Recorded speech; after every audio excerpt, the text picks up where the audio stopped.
It was magic. You should try it too. It was fun. Into the light. See what's happening. Hey, that's kind of magic. Hey, it's a It's a magnet. Where is the magnet?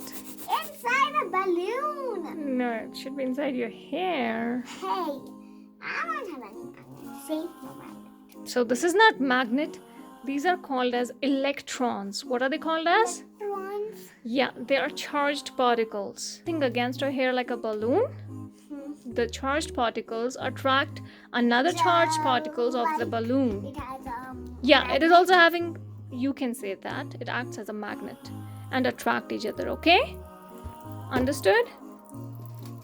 So this is not magic, it's science. What is it? Science. See it work.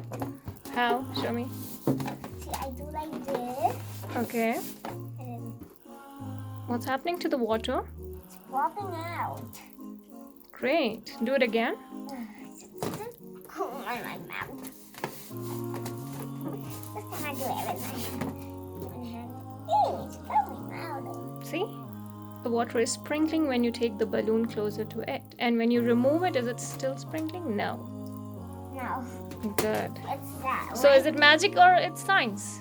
It's science. Did you like it? I hope they will like it. Allah Hafiz. See you in the next video. Allah Hafiz.